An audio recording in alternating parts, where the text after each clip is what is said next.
Privilegiados. Felicito al grupo de creyentes que entiende que es importante este tiempo, porque creo que ha venido pasando en la iglesia que se está perdiendo este buen hábito de ver el tiempo de la cena como algo realmente particular, como algo especial, como algo que no podemos perderlo, ¿cierto? Entonces, quiero felicitar a ustedes por eso, por la decisión y por estar convencidos que realmente es un tiempo importante, ¿cierto? Es un tiempo importante, es un tiempo valiosísimo para nosotros, para la edificación y también suficiente motivo para exaltar al Señor, amén, exaltar al que lo merece, a nuestro Señor Jesucristo, porque gracias a Él podemos nosotros ser uno, gracias al Señor podemos nosotros hoy participar de una conmemoración como esta, que la hacemos acá en la iglesia cada mes. Es imperdible, cada mes para nosotros, mientras estemos aquí en la ciudad de Ocaña, por supuesto, estar compartiendo con los hermanos en la fe, en este espacio que sin duda edifica primeramente y también exalta y honra al que lo merece, a nuestro Señor Jesucristo. Quiero invitar para que abramos la escritura allí en el pasaje de Daniel. Tengan la bondad, ahí nos ubicamos en Daniel el capítulo 4. Daniel capítulo 4, invito que por favor miremos un momento este texto de la palabra.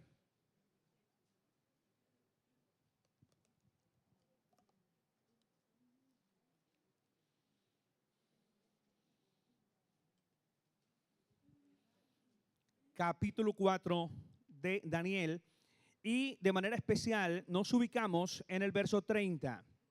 Verso 30. Vamos a estar allí en el verso 30 y la iglesia, si gustan leer conmigo. ¿Les parece, hermanos, que se escuche la voz de ustedes también? A la voz de tres. Daniel 4:30. La pregunta, ¿lo tienen, hermanos? Muy bien. A la voz de tres. 1, 2, 3.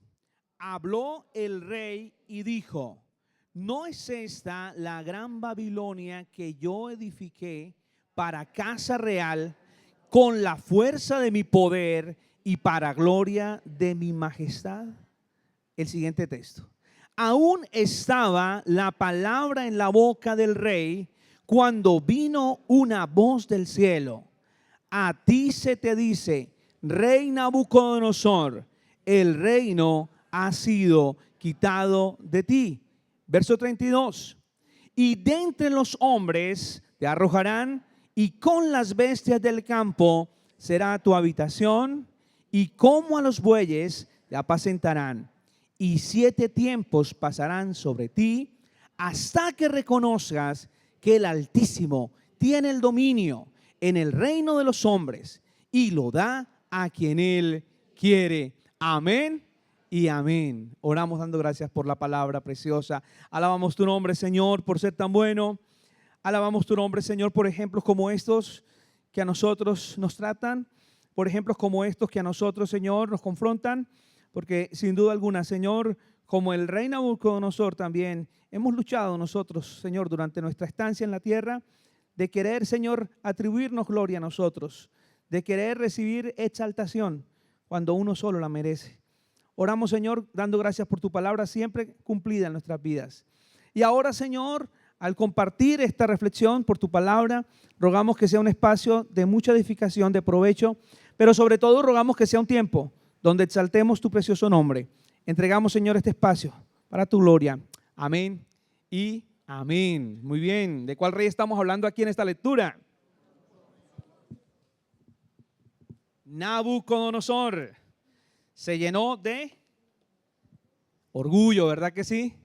Se llenó de orgullo. Buscó, deseó su exaltación y se atribuyó lo que tenía como fruto de su esfuerzo, de su trabajo, como resultado de su propia capacidad. Cuando dice, ¿no es esta la gran Babilonia que yo? Ahí está su participación. Yo aparentemente y muy seguro, convencido que era él, que yo edifiqué con la fuerza, con mi propia fuerza, con mi propio poder y para gloria mía, para mi propia gloria.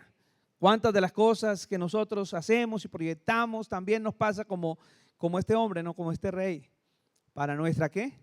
Para nuestra gloria, para el reconocimiento, para los aplausos, para mostrarnos bien, para aparentar ser mejores o buscar o pretender ser mejores que otros. Pero es interesante cómo habla el Señor, la Escritura, cómo nos enseña el trato de Dios con Nabucodonosor, cómo el Señor lo trató. Y en el verso 33 dice: en la misma hora se cumplió la palabra sobre Nabucodonosor. ¿Y qué fue lo que ocurrió sobre Nabucodonosor en ese verso 33? Fue echado entre los hombres, fue echado entre los hombres y comía hierba como los bueyes. Consecuencias de su orgullo, dice, y su cuerpo se mojaba con el rocío del cielo. Dice que hasta que su pelo creció como plumas de águilas y sus uñas como las de las ¿qué? Como las de las aves.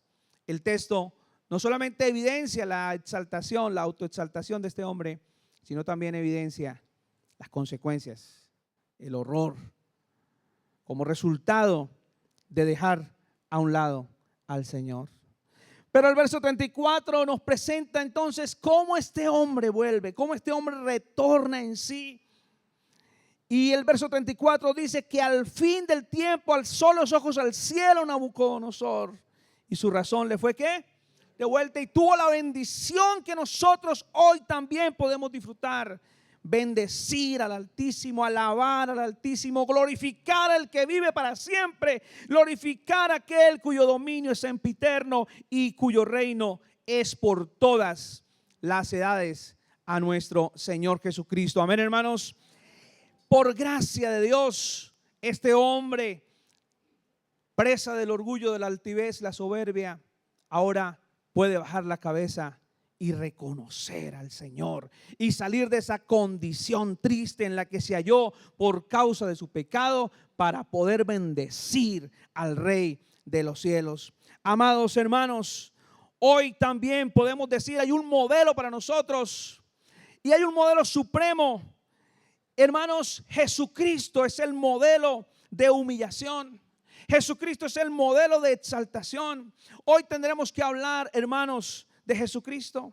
Y hoy, por supuesto, por razón de la cena, decir, hermanos, que Jesucristo recibió el fruto de la humillación, y el fruto de la humillación es la exaltación. La palabra del Señor dice que el que se humilla, ¿qué pasa con el que se humilla, hermanos?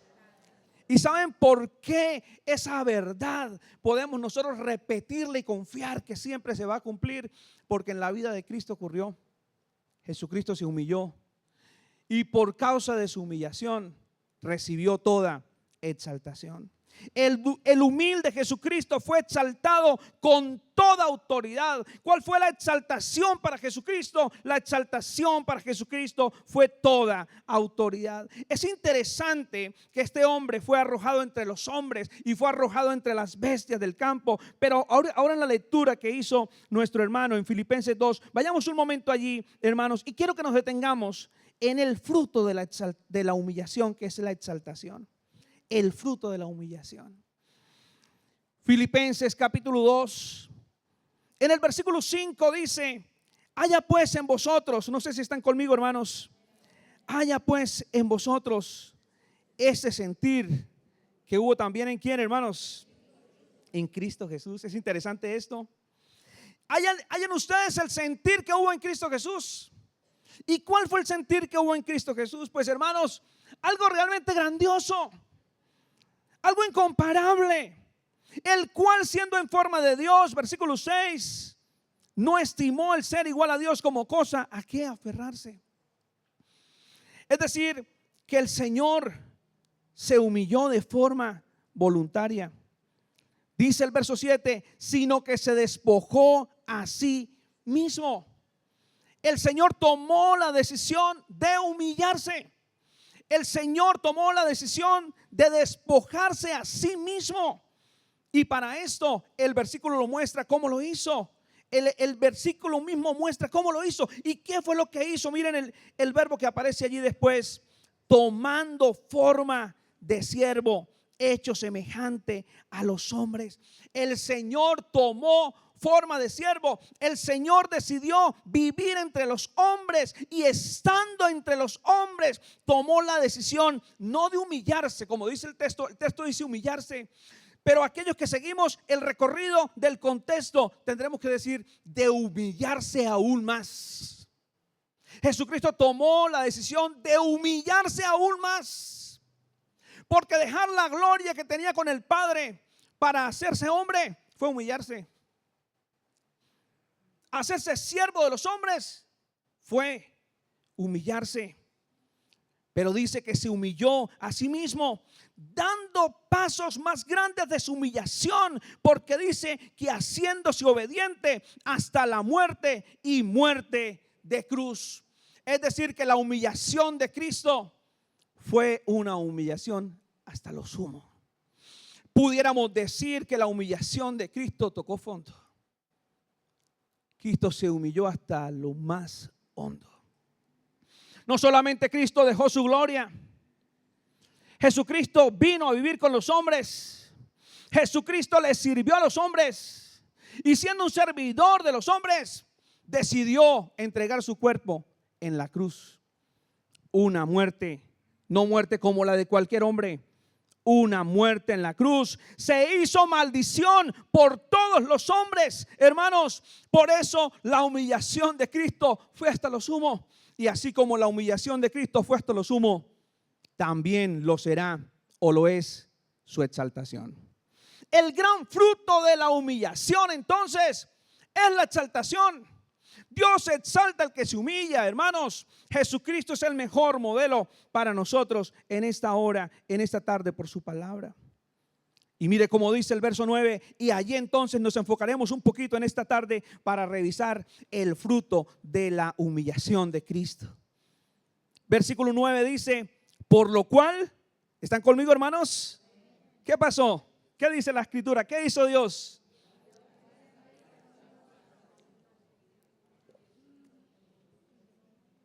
Así como la humillación de Cristo fue hasta lo sumo, la exaltación también lo fue. Y atención lo que nos muestra la palabra. Jesucristo fue exaltado hasta lo sumo. Y esto que Jesucristo fue exaltado hasta lo sumo nos indica que a Jesucristo se le concedió el máximo honor. A Jesucristo se le concedió el máximo honor. Esto es grandioso. Todos los hombres buscan en algún momento aplausos, reconocimientos. Recientemente estábamos admirando a los muchachos que llegaron a 500 puntos en las pruebas IFES y los que estuvieron cerca. Y cuántos aplausos recibieron en la academia por haber obtenido un triunfo tan valioso como es un buen puntaje IFES. Y así tantos logros que indican exaltación para el hombre y honor para el hombre. Pero qué precioso poder decirles a esta hora que el máximo honor que alguien pudiera recibir ya lo recibió Jesucristo. ¿Están de acuerdo, hermanos? El máximo honor que alguien pueda recibir ya lo recibió Jesucristo. Y lo que nos muestra la palabra es que a Jesucristo se le concedió el máximo de los honores. Así como Jesús se entregó y se humilló hasta lo más bajo, también ahora es exaltado hasta lo más alto. No habrá un honor tan alto como el honor que recibió Jesucristo. En Ezequiel, el capítulo 28, vemos a este ángel admirado. Este ángel, como dice la escritura, Ezequiel 28, 12, si quieren ir a la palabra, tú eras el sello de la perfección, este ángel, tú eras el sello de la perfección, eras lleno de sabiduría y estabas acabado de hermosura, tenía todo lo que cualquier criatura pudiera desear. Atención, perfección, sabiduría y hermosura, todo estaba contenido en ese ángel. En ese ángel. Ángel perfecto, ángel sabio, ángel hermoso. Acabado era perfecto en hermosura. Verso 13 dice de Ezequiel 28, en Edén, en el huerto de Dios estuviste, de toda piedra preciosa era tu vestidura. No sé si están conmigo, amados. de cornerina, topacio, jaspe, crisólito, berilo, ónice, de zafiro, carbunclo, esmeralda y oro. Los primores de tus tamboriles y flautas estuvieron preparadas para ti en el día de la creación. Cuando esta criatura apareció, cuando esta criatura llegó, cuando el Señor le dio vida a esta criatura, lo hizo con un cortejo como nadie más ha sido recibido, ni siquiera Jesús, que tuvo que nacer en pesebre. Y sigue la exaltación para este ángel. Tú, querubín grande, protector, yo te puse en el santo monte de Dios. Allí estuviste, un lugar de privilegio. Allí estuvo este ángel, en medio de las piedras de fuego te paseabas. Y vuelve y exalta la perfección. Verso 15, perfecto eras en todos tus caminos desde el día que te fuiste creado hasta que se halló en ti maldad. Y aquí hay una finalización de toda esa hermosura y descripción de perfección, hasta que se halló en ti, ¿qué? En ti maldad.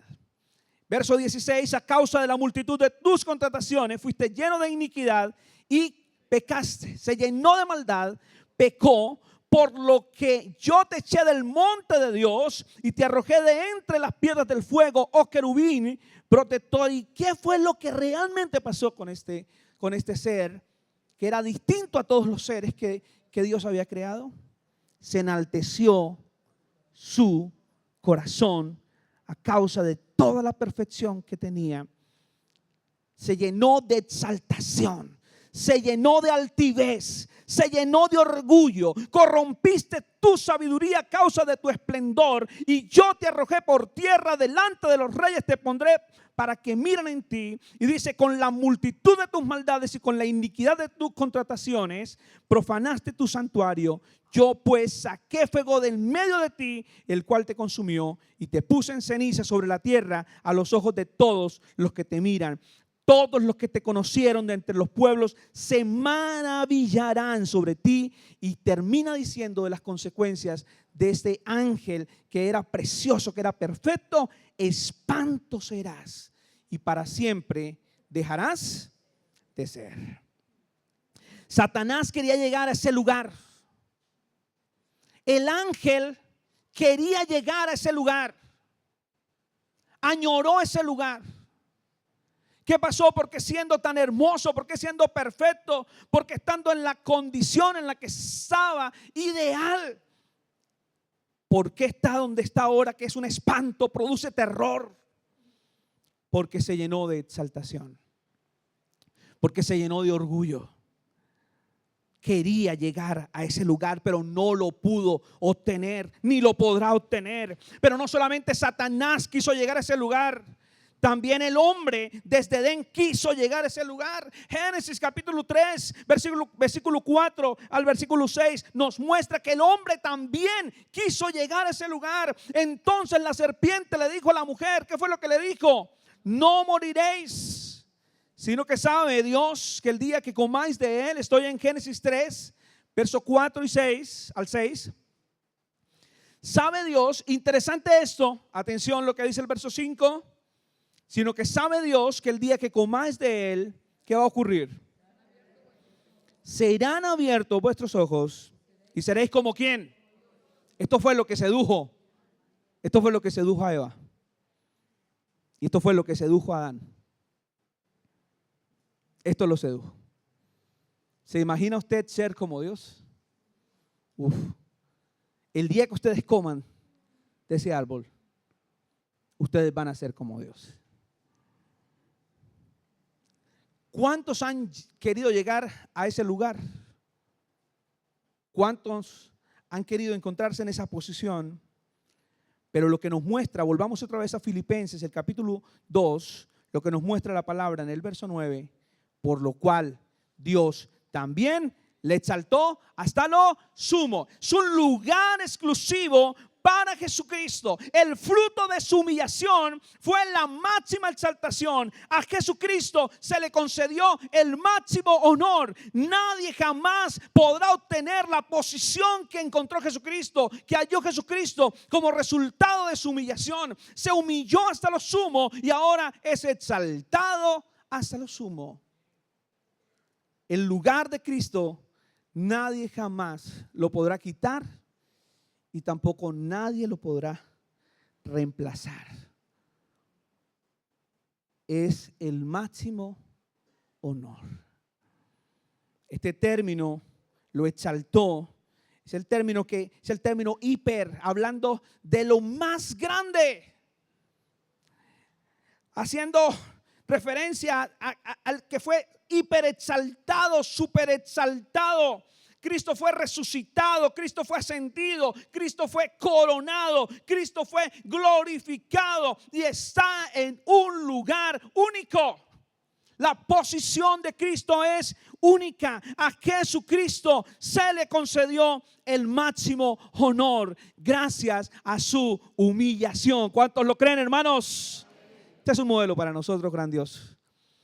No solamente podemos hoy valorar lo que Cristo hizo, humillarse hasta lo más bajo para que nosotros obtuviésemos por gracias la salvación eterna, sino que es el gran referente para nosotros.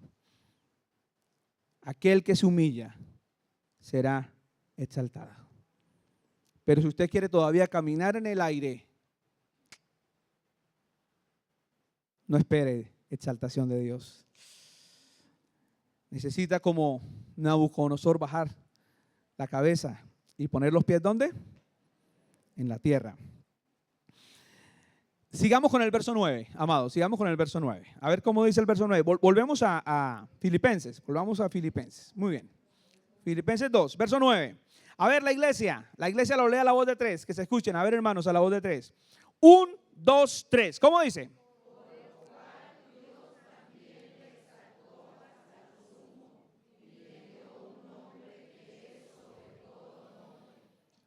Ay, qué lindo. A Jesucristo se le concedió el máximo honor. Ya lo dijimos, ¿cierto? A Jesucristo se le concedió el máximo honor. Lo buscó Satanás, pero no lo tuvo ni no lo va a tener. El hombre lo quiso con nuestros primeros padres y se estrellaron. Y por esa estrellada hoy somos presas del pecado todos nosotros. Pero el versículo termina diciendo que no solamente se le concedió el máximo honor, sino el versículo sigue diciendo, hay una I ahí después de la coma. ¿Están conmigo, hermanos?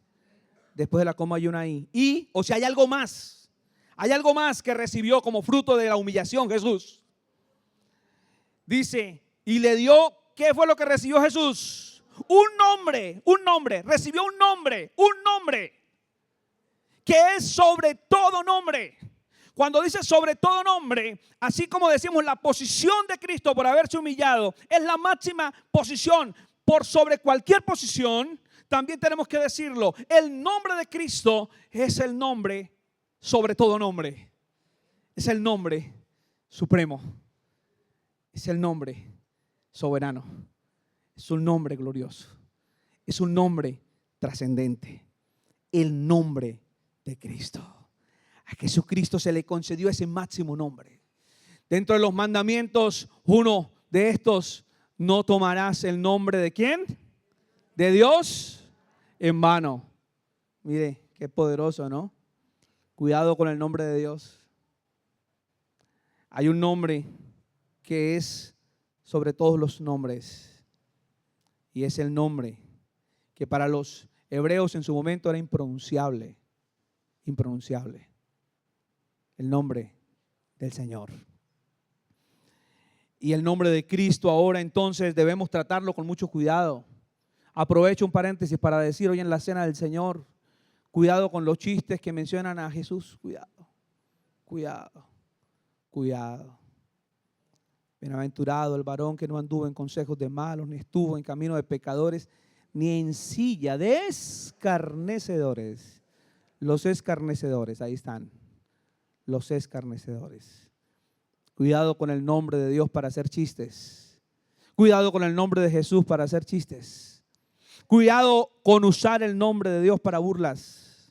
Cuidado con usar el nombre de Jesús para bromas. Mucho cuidado, mucho cuidado. No participemos en chistes así, cuidado, mucho cuidado. A Jesús se le concedió el máximo nombre. Es el único nombre, el nombre de Cristo, es el único nombre, usado para liberar. ¿Están conmigo, hermanos? Es el único nombre usado para liberar. ¿Quiénes han participado de una liberación? ¿Quiénes han visto una liberación? Levanten la mano. Bueno, muy bien. Sí, Señor. El nombre de Cristo. El nombre de Cristo. Recuerdo en una de estas escenas que me decía la persona con otra voz. Fabián, me dijo así por nombre. Me mencionó el nombre mío que no vale nada. Fabián, a él no lo menciones. A él no lo menciones. ¿Cómo no lo voy a mencionar? Es el único nombre para liberar.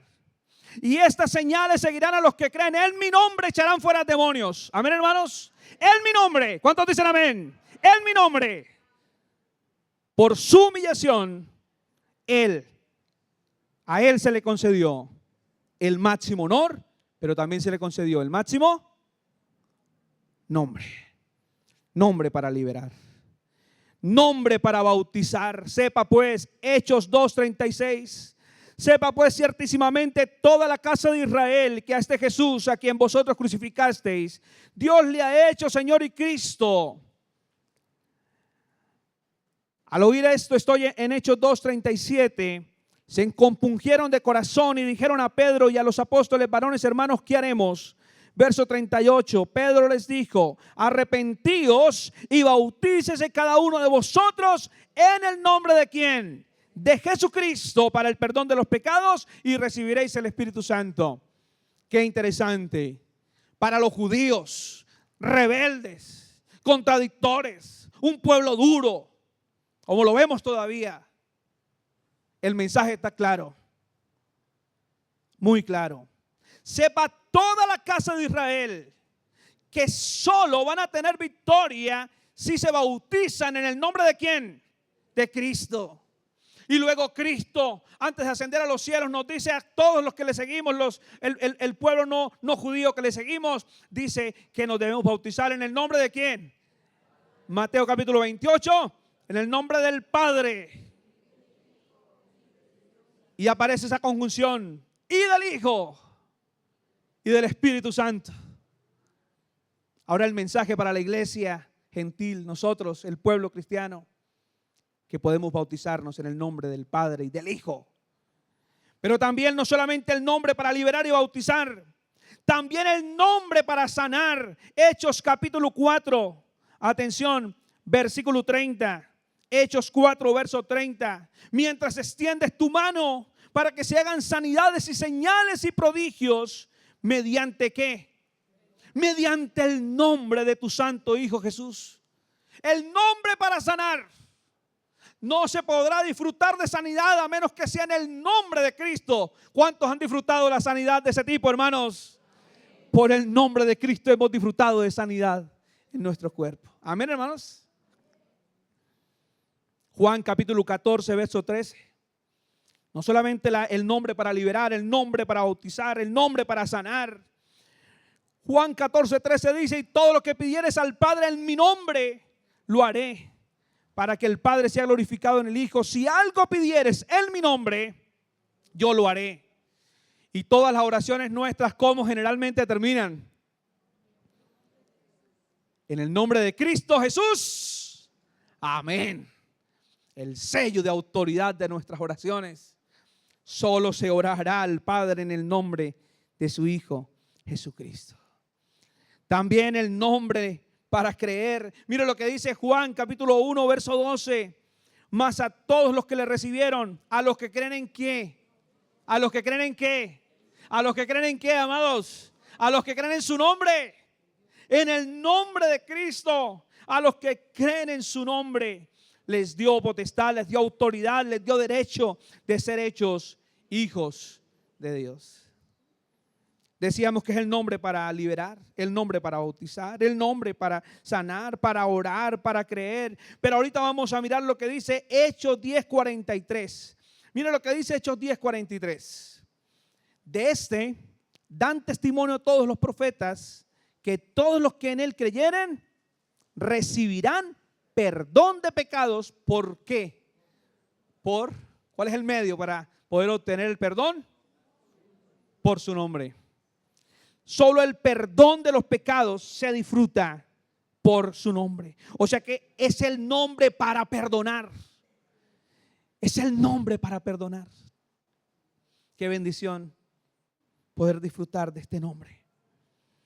Hechos capítulo 9, verso 16 también nos sigue diciendo, hablando cómo Dios le está hablando con Ananías y está orientando a Ananías, que está un poco tímido, temeroso de ir a recibir a Saulo, que perseguía a los cristianos.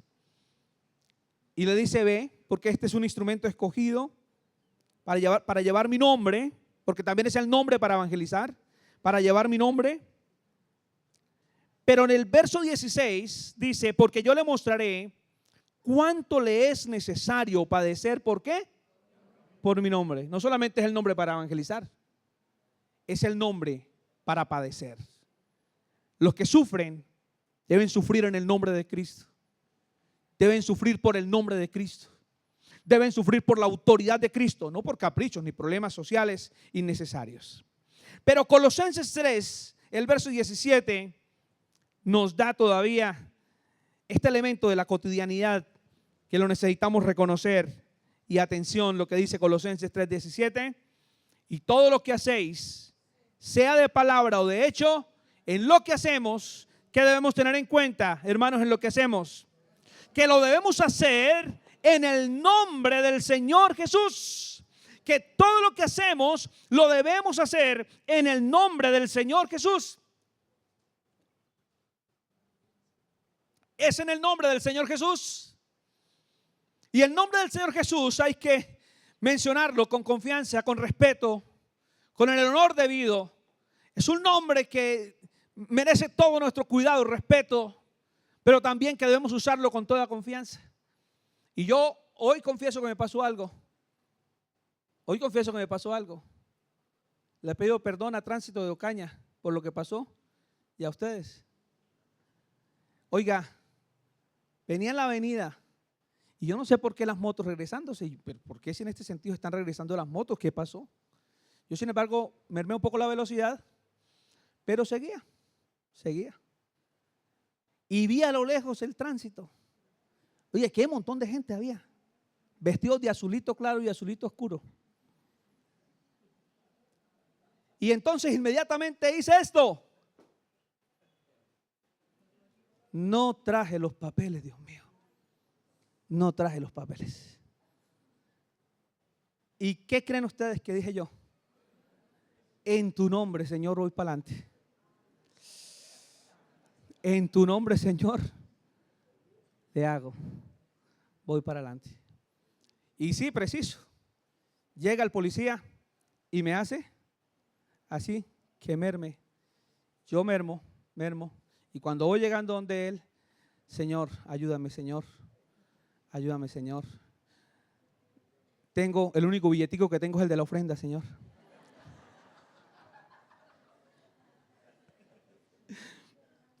Y así no fuera el de la ofrenda, tampoco se lo iba a dar, ¿no? Pero, hermanos, me dijo: siga. Y otra vez exalto al Señor. Gracias, Señor. Gracias, Señor.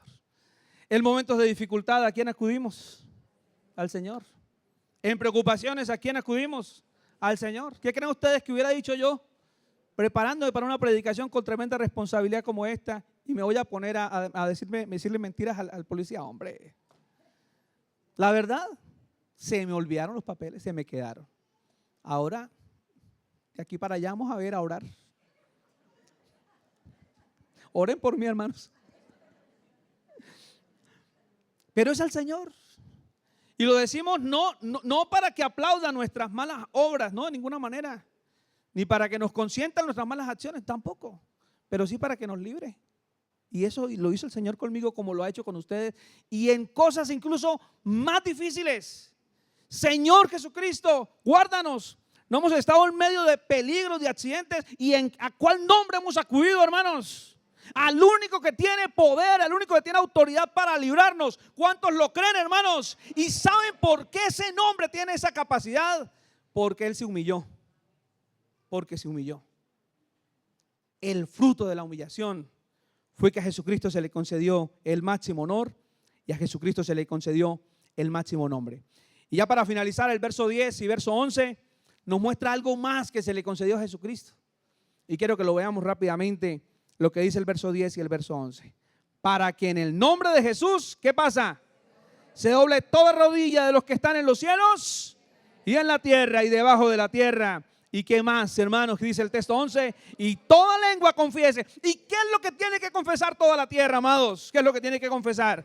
Que Jesucristo es el Señor, para gloria de Dios Padre. Eso que Cristo dejó su trono, dejó su gloria, que se despojó a sí mismo, que vino, habitó entre nosotros, que sirvió, incluso se expuso hasta la muerte de cruz, lo llevó a que obtuviera el máximo honor que alguien pueda recibir. El máximo honor que nadie jamás recibirá, solo Jesús. El máximo nombre, autoridad suficiente para cualquier acción en la vida, tanto cristiana como la vida cotidiana. Pero también a Jesucristo se le concedió el máximo señorío. El máximo señorío. Jesucristo recibió el máximo señorío. Entonces Jesucristo es el Señor sobre los cielos, dice el texto. Es el Señor sobre la tierra. Es el Señor de lo que está debajo de la tierra. Y versículo 11, su señorío es señorío eterno. Toda lengua confiese que Jesucristo es el Señor. Amados hermanos, Jesucristo entonces recibió el señorío. Vino y se hizo siervo. Su propósito de estar aquí en la tierra fue servir. Y con esto el Señor nos deja claro nuestra misión acá en la tierra: servir. Y luego de ser un siervo, hermanos, de la manera que lo hizo, con tanta humildad y sencillez, recibe ahora el máximo señorío. Toda rodilla se tiene que doblar ante Jesucristo. Hermanos, eso lo enseña la Escritura. Toda rodilla se debe doblar ante Jesucristo. Toda lengua va a tener que confesar el señorío de Cristo. Amados, aquellos que seguimos luchando con el orgullo, aquellos que seguimos luchando, hermanos, con el poder en la tierra, necesitamos reconocer el señorío de Cristo. Es necesario en su vida que se ahorre problemas. Ahórrese problemas. Reconozca que Jesús es su Señor. Iglesia, levantamos la mano y le dijimos a Jesucristo en la oración que repetimos: tú eres mi Salvador y eres mi ¿qué? Mi Señor. Hoy te confieso como mi Salvador y te confieso como mi Señor. Pero la pregunta es, ¿realmente es Jesucristo tu Señor? ¿Sí dirige Jesús, el Señor? ¿Sí dirige tus decisiones? ¿Sí dirige su vida? Es necesario que Jesucristo sea su Señor, porque el señorío de Cristo será decisivo para los hombres. Cuando dice la Escritura que toda lengua confiese que Jesucristo es el Señor, es porque en últimas habrá algo que dice Apocalipsis 20:11. Vamos a mirar este texto de Apocalipsis 20:11, pero se llama este suceso el juicio del gran trono blanco. El juicio del gran trono blanco. Juicio al que nosotros los cristianos, gracias al Señor, no somos invitados, porque de allí fuimos sacados, de ese juicio fuimos sacados.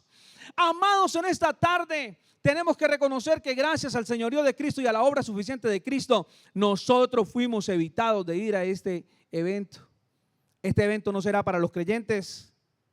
Dice la palabra: y vi un gran trono blanco y al que estaba sentado en él, de delante del cual huyeron la tierra y el cielo, y ningún lugar se encontró. ¿Para quién? Para ellos. Y vi a los muertos, grandes y pequeños, de pie. ¿Ante quién, hermanos? Ante Dios. Y todos los hombres, aún los que van a tener que participar de esa condenación eterna, tendrán que reconocer a Jesús. Y en su humillación eterna, Jesús será quien les dictará la sentencia eterna. Al juicio del gran trono blanco se levantarán estas personas que negaron a Jesús como su Señor. ¿Pero qué de la iglesia? Pues hermanos, el señorío de Cristo es determinante para la iglesia. Romanos capítulo 14, acompáñenme un momento, habla de otro suceso. En la cronología, este suceso ocurrirá antes que el juicio del gran trono blanco. Y este suceso se llama el tribunal de Cristo. Romanos capítulo 14, vamos un momento allí, versículo 11.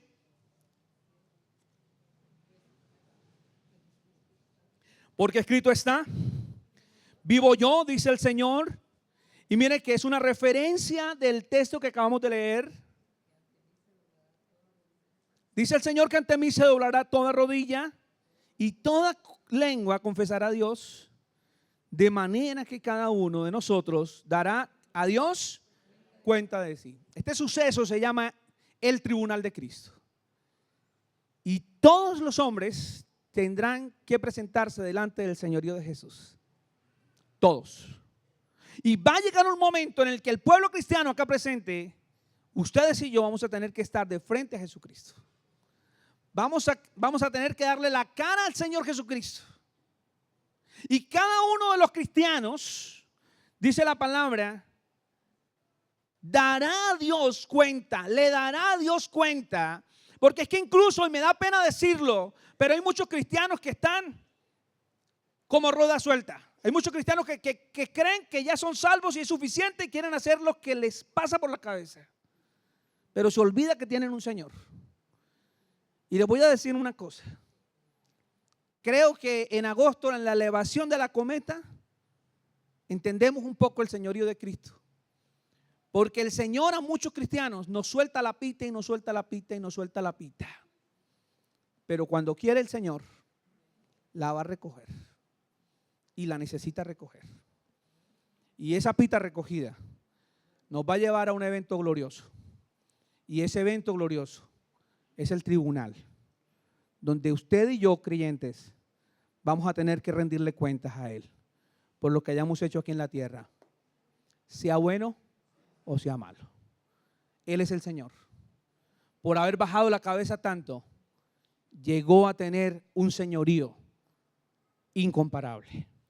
Recibió un señorío incomparable.